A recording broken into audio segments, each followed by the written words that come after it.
কাঁদছে বাপরে বাপ। এই জন্য বলে।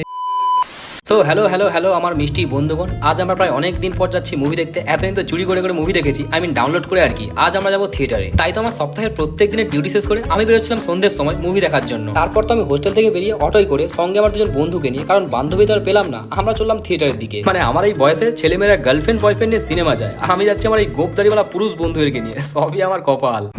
যাই হোক, তারপর আমরা চলে এলাম সিনেমা হলের সামনে। আর যেহেতু আমাদের অনলাইন টিকিট বুক ছিল, তাই ঢুকে বললাম হলের ভেতরে। আর ভেতরে ঢুকেই দেখি যে মুভি অলরেডি শুরু হয়ে গেছে, কিন্তু আমাদের বুকে খালি একটাই ভয় ছিল, মুভিটা হিন্দিতে হবে তো ওই ইডিং বিডিং কথা যেন শুনতে হয় ভাই। গাইস, আমাদের আসল ভয়টা দূর হয়েছে, সিনেমাটা হিন্দিতেই হচ্ছে।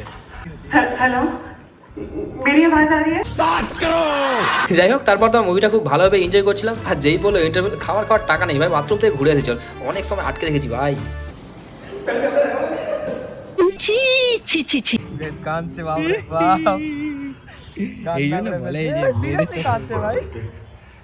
আমাদের পুরো মুভিটা কোথাও কান্না পায়নি, বাট এই বাবার সিনটা বেশি কান্না পাচ্ছে। সেটাই। আর মুভিটা একটা ইমোশনাল সিন ছিল, যেটা দেখে আমার বন্ধু পুরো কান্না করে ফেলেছিল। হয় হয়, এটা অনেকের সাথেই হয়। যাই হোক, চলো মুভি এখন শেষ, রুমে যাওয়া যাক। আর সত্যি কথা বলতে গেলে আমার মুভিটা খুব একটা ভালো লাগেনি, কারণ মুভির এন্ডিংটা কেমন একটা যেন। একটা মুভি দেখলাম, কোনো মাথায় মুড দেখতে ঢুকলো না। একজন প্রেগনেন্ট হয়ে গেল, কার বাবা কে প্রেগনেন্ট হচ্ছে, কার বাচ্চা, কোনো মাথায় কিছু নেই। উল্টো পাল্টা মুভি চলছে।